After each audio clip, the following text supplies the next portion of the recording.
Are you? Do I find my deepest satisfaction being in the pursuit of God or something else? I started asking that question as I moved. Now, it seems like David here understood to worship the Lord in the splendor or the beauty of his holiness. So we need to think of a couple of things. What is holiness? Oh boy. What is holiness? And we've dealt a little with beauty. Let's just take a look at it now. In point number 1 on your outline, I want you to know that beauty, what we've talked about, the big idea is beauty, I'm suggesting to you, is the intersection of God's holiness, virtue, and love. And the first point here I want to make is God's holiness is a reference point for all other beauty. God's holiness is the reference point for all beauty. David writes in 96:9, worship the Lord in the beauty or the splendor of his holiness. So 2 things. Number 1, what is the meaning of holiness? It's the word kadesh or kadosh in the Hebrew. It means other than, set apart, separate, or separateness, and it has a sense of highness to it. The implied sense is purity, perfection, and virtue, and as such, it connotes the reality of being utterly distinct, one of a kind.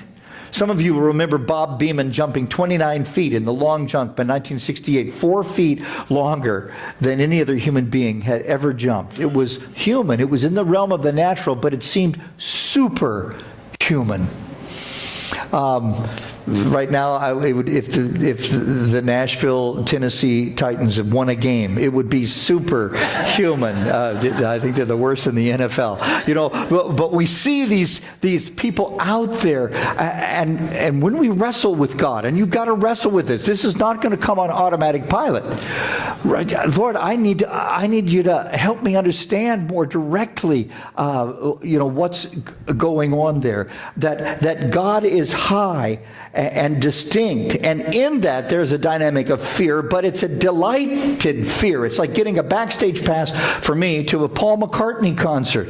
You know, I would be a cautious propriety. I would want to look cool and not open my mouth too much and get kicked out, but I would be delighted. How cool is that? Matter of fact, cool, the word cool is a worship word. It has to do with reverence, awe, marvel, affirmation of value, appreciation, all those things. That is cool. Well, just know that you're worshiping with that word, and it's also a beauty word. How cool. How beautiful. It would be appropriate. Wrestle with those little things and ask God to reveal to you his reality in the context of reality, and you will begin to find that kind of thing. And there's awe, delight, splendor, and beauty.